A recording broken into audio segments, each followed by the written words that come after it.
Une conseillère de la ville de Montmagny siégera à l'UMQ. Un événement sur le reprenariat pour les cédants lancé par la MRC de Lillet. Un nouvel aménagement au parc des Générations à Lac-Frontière.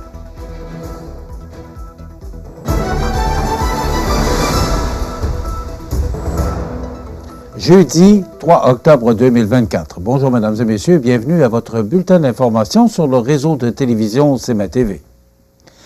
La ville de Montmagny annonçait hier, par voie de communiqué, que la conseillère municipale, Mme Gabrielle Brisebois, siégera au sein de la Commission de l'aménagement et des transports de l'Union des municipalités du Québec, l'UMQ. L'Union des municipalités du Québec, organisme qui vise à défendre les intérêts des municipalités de toute taille dans toutes les régions du Québec, est composée de 20 élus provenant des 4 coins de la province.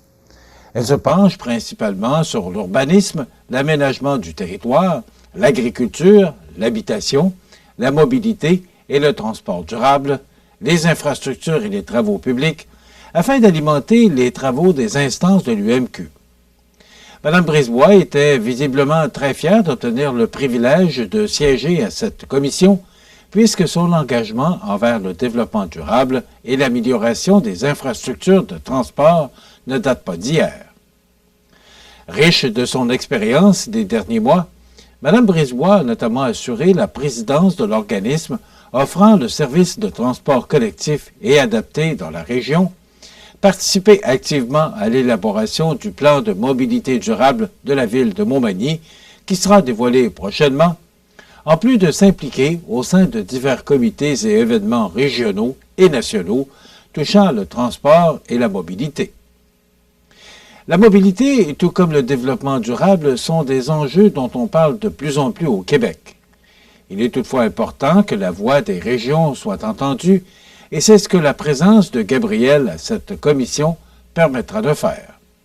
Je la félicite de s'impliquer de la sorte, et suis convaincu d'ailleurs que ses connaissances approfondies et son expérience pratique en matière de mobilité durable et de gestion des transports apporteront une perspective précieuse autour de cette table, tout en enrichissant les discussions, de conclure le maire de Montmagny, Marc Lorrain. Soulignons également que Mme Brisebois vient de terminer un mandat de 2 ans à la Commission de jeunes élus de l'Union des municipalités du Québec. Rappelons également que, fondée en 1919, l'Union des municipalités du Québec représente les municipalités de toute taille dans toutes les régions du Québec, représentant plus de 85 % de la population de la province. La MRC de Lillet et ses partenaires ont lancé récemment un second événement sur le thème du reprenariat, cette fois-ci consacré aux cédants d'entreprise. Celui-ci aura lieu le 24 octobre prochain à la vigie de Saint-Jean-Port-Joli à compter de 16 heures.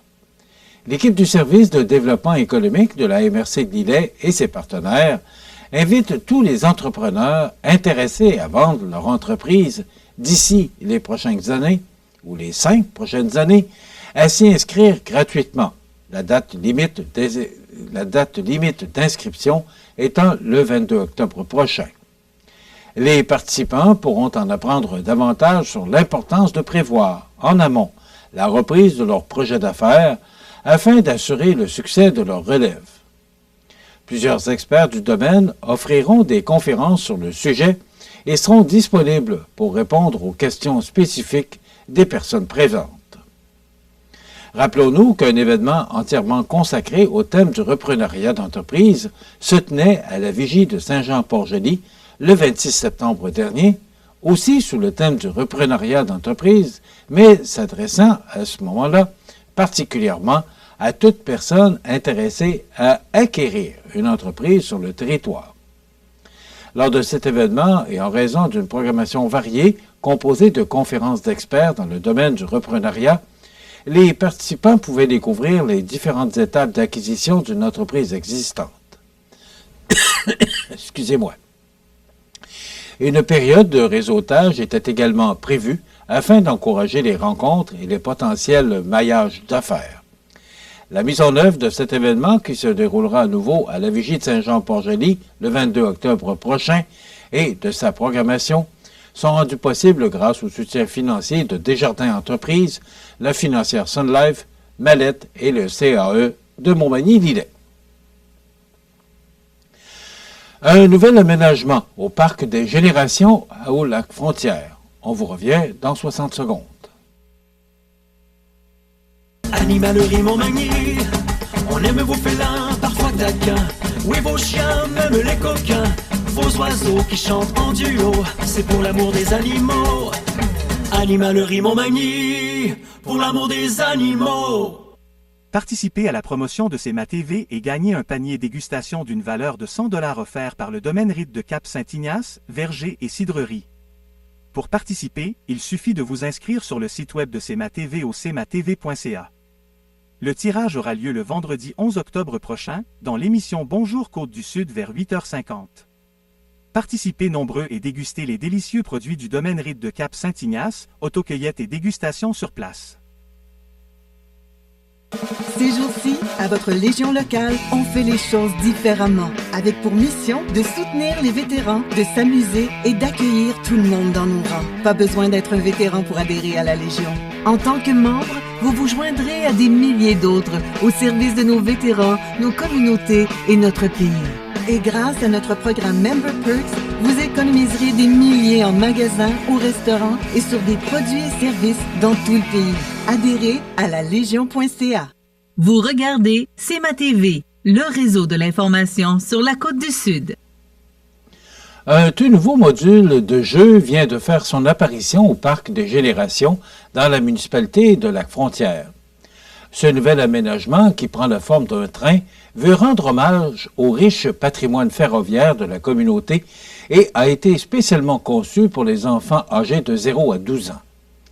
Ce nouveau module de jeu, au-delà d'un simple divertissement, se veut de supporter et d'encourager les saines habitudes de vie, de favoriser le développement de la motricité fine et globale et de permettre aux enfants d'explorer dans un environnement sécuritaire et stimulant. Ainsi, par l'ajout de ce module de jeu, le Parc des Générations deviendra encore plus attrayant pour les familles de la municipalité de Lac-Frontière et des environs, en offrant une expérience ludique et enrichissante pour les jeunes explorateurs en herbe. Grâce à l'implication d'un comité de citoyens bénévoles passionnés depuis 2018, le Parc des Générations de la municipalité de Lac-Frontière ne cesse de grandir et l'ajout de ce module s'inscrit dans la continuité du projet de son aménagement. Depuis ces investissements au cœur du village, on voit clairement l'impact positif qu'a eu l'aménagement du parc pour la communauté. Les citoyens sont fiers de la beauté des lieux et fréquentent quotidiennement le parc lors des rassemblements, lors des événements ou pour prendre l'air dans un cadre sécuritaire et attrayant, a déclaré fièrement le maire de Lac-Frontière, Alain Robert. Le Parc des Générations, accessible 7 jours sur 7, de 7h à 23h, d'avril à novembre, est déjà un lieu privilégié où les aînés peuvent profiter de nombreuses activités comme la pétanque, la marche ou encore se relaxer dans des chaises berçantes. Avec l'arrivée de ce nouveau module de jeu, il y aura désormais un espace dédié aux plus jeunes qui, eux aussi, pourront se divertir en toute sécurité. Ce projet, représentant un investissement total de 55 218 $, de ce montant, 44 174 $ provient du Fonds Région et Ruralité volet 3 de la signature Innovation. Du côté de Lac-Frontière, la municipalité a contribué à la hauteur de 11 044 $, continuant ainsi de renforcer la qualité de vie de ses citoyens en offrant des infrastructures adaptées à chaque tranche d'âge. Déjà rendu à sa 3e phase de développement, le Parc des Générations offre une grande variété d'activités, en passant du baseball à la patinoire, à la relaxation autour d'un foyer extérieur. Parions que le nouveau module de jeu en forme de train ajoutera encore plus de dynamisme et d'attrait à cet espace en constante évolution. Et depuis mercredi 2 octobre, la ville de Montmagny s'affaire à finaliser le rinçage unidirectionnel de son réseau d'aqueducs qui s'échelonnera sur une période de quelques semaines. L'intervention a repris dans le secteur de la 11e rue et de la 12e rue. Cette opération d'entretien annuel vise à déloger les dépôts adhérents aux parois de conduite qui peuvent limiter le débit et la pression d'eau, en plus d'occasionner, parfois, une coloration indésirable. Et cette intervention peut causer certains désagréments tels que des baisses temporaires de pression et une eau brouillée. Les Manimotois sont donc invités à vérifier l'eau avant de l'utiliser. En présence d'une eau colorée ou contenant des particules de minéraux, il suffit de laisser couler le robinet d'eau froide jusqu'à ce que l'eau retrouve sa couleur habituelle. Cette coloration n'engendrant aucun risque pour la santé. Les citoyens qui ont des questions sont invités à communiquer avec l'équipe du service des travaux publics et des infrastructures à l'Hôtel de Ville de Montmagny. Les sports, présentés par Groupe Corriveau, entrepreneur électricien et plomberie, un appel, 4 services. Groupe Corriveau à Montmagny, 88 248 8992, votre solution. Vous avez des projets de construction et de rénovation? Pensez Groupe Corriveau, entrepreneur électricien et plomberie. Un appel, 4 services, 88 248 8992, Groupe Corriveau à Montmagny ou groupecorriveau.com. La solution pour du travail bien fait.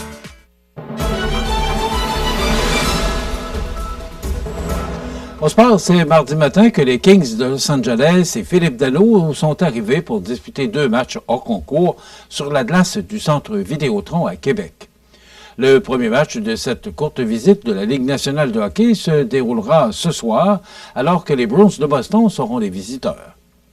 On a pris soin de rassurer les partisans quant à la formation de l'équipe qui devrait se rapprocher de celle qu'ils présenteront pour leur premier match de la saison le 10 octobre prochain.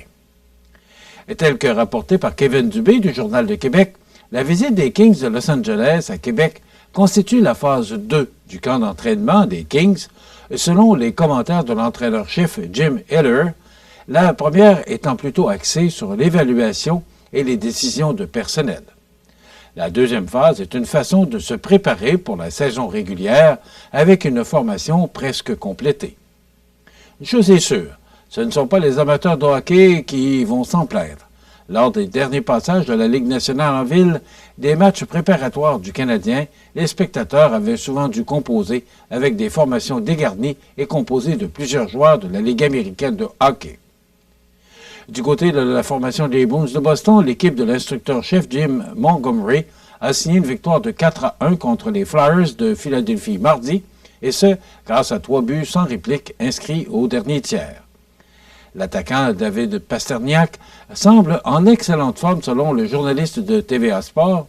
Il a récolté 2 mentions d'aide, entre autres sur le but vainqueur compté par Tyler Johnson en avantage numérique. Rappelons que ce sont les Bruins de Boston qui seront en visite ce soir au Centre Vidéotron de Québec, alors que les Panthers de la Floride affronteront les Kings de Los Angeles samedi.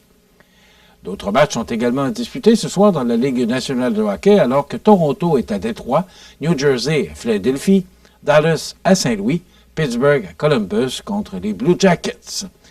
Voilà ce qui complète notre bulletin d'information de ce jeudi 3 octobre. Dans quelques instants, les prévisions de la météo. Voilà, c'est tout pour l'instant. Bonne journée, mesdames, messieurs. Pour joindre la salle de nouvelles de CMA-TV, nouvelles au pluriel @cmatv.ca ou encore 88 241 13 13 poste 226.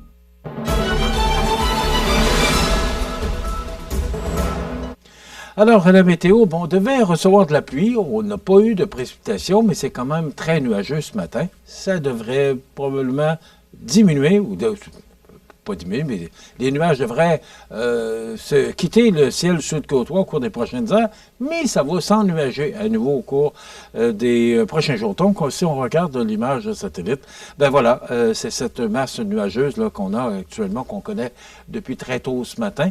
Et l'image radar nous montre qu'il y a des possibilités, mais là, vous voyez, là, justement, ce petit nuage, je cherche le bon mot, là, ce petit système, voilà, merci. Donc, ce système-là qui est tranquillement, s'en va vers l'est pour nous apporter des heures plus ensoleillées au cours des prochains jours.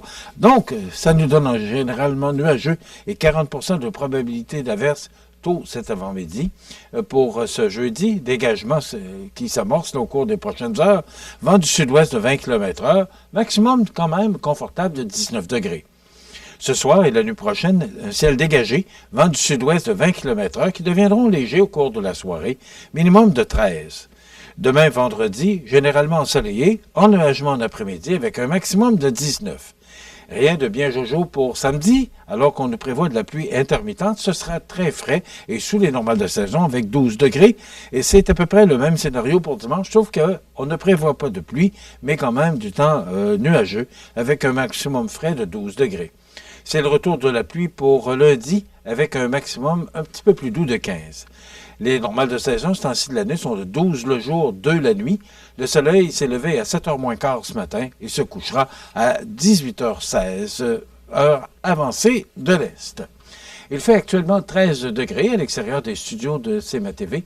Les vents soufflent de direction sud-ouest à 19 km/h. La pression barométrique est à 101,7 kPa et l'humidité est à 89%, quand même très élevée. Pour maintenant, le bateau qui fait la navette entre Montmagny et l'île aux Grues. Donc, très tôt ce matin, c'était beau, la marée était haute ce matin. 6h15 et 7h45 ont été les deux premiers départs de la navette de l'île aux Grues. 16h15, 17h45 et 19h30 sont les nouveaux départs de l'île aux Grues. Maintenant, les départs pour Montmagny, alors 7h, c'est effectué, 8h30, donc dans une douzaine de minutes, 17h, 18h30 et 20h15 sont les autres départs du bateau de l'île pour se diriger justement vers l'île en provenance de Montmagny. Voilà, ça complète les prévisions de la météo. Donc, le ciel se dégage, on a du beau temps et ça s'ennuage à nouveau vendredi pour nous apporter de la pluie pour samedi et du temps plutôt nuageux pour dimanche. Maintenant, pour le menu de cette émission du 3 octobre, dans quelques instants, on vous présente une entrevue réalisée avec Rénal Laflamme pour nous parler des journaux communautaires. Également, Madame Marie-Pierre Poulain, qui est directrice générale de DPME International, viendra nous parler de ce qui se passe au niveau de l'économie, particulièrement pour notre région. Il y aura la chronique La Pouponnière et on va parler d'actualité pour enfin, à la fin de l'émission, vous présenter les avis de décès. C'est le menu de cette émission du 3 octobre. Je vous souhaite donc une excellente émission à notre antenne.